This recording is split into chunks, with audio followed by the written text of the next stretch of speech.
কিছুদিন আগে আইন ও প্রবাসী কল্যাণ মন্ত্রণালয়ের উপদেষ্টা আসিফ নজরুলকে হেনস্থার ভিডিও ছড়িয়ে পড়ে সামাজিক যোগাযোগ মাধ্যমে, যা মুহূর্তেই ভাইরাল হয়।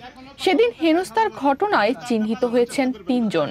মূল হোতা সুইজারল্যান্ড আওয়ামী লীগের সভাপতি নজরুল ইসলাম জমাদার, সাধারণ সম্পাদক শ্যামল খান এবং ঘাতক দালাল নির্মূল কমিটির সুইজারল্যান্ড শাখার আহ্বায়ক খলিলুর রহমান।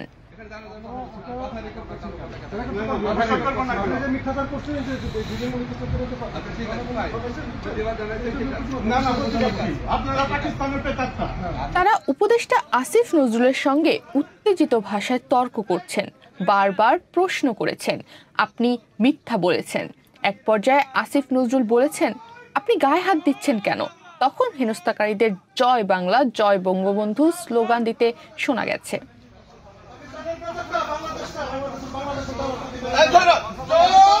জয় বাংলা, জয় বঙ্গবন্ধু।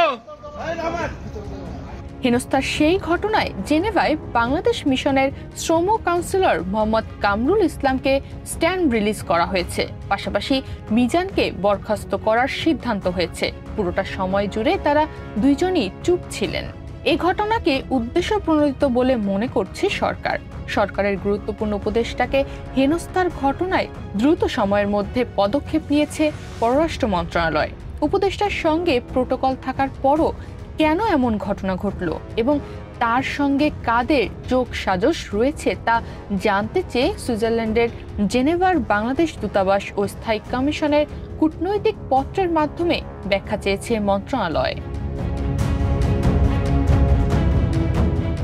এর আগে জেনেভায় আন্তর্জাতিক শ্রম সংস্থার গভর্নিং বডি এবং সংস্থাটির সিনিয়র কর্মকর্তাদের সঙ্গে বৈঠক শেষে ৭ নভেম্বর আইন উপদেষ্টা আসিফ নজরুল দেশে ফিরেছিলেন। তিনি দূতাবাসের প্রোটোকলে গাড়িতে করে জেনেভা বিমানবন্দরে পৌঁছান।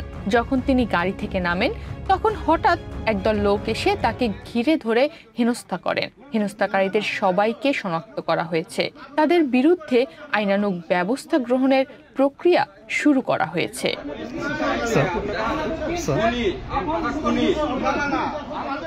তনিমা রহমান, বাংলাদেশ প্রতিদিন।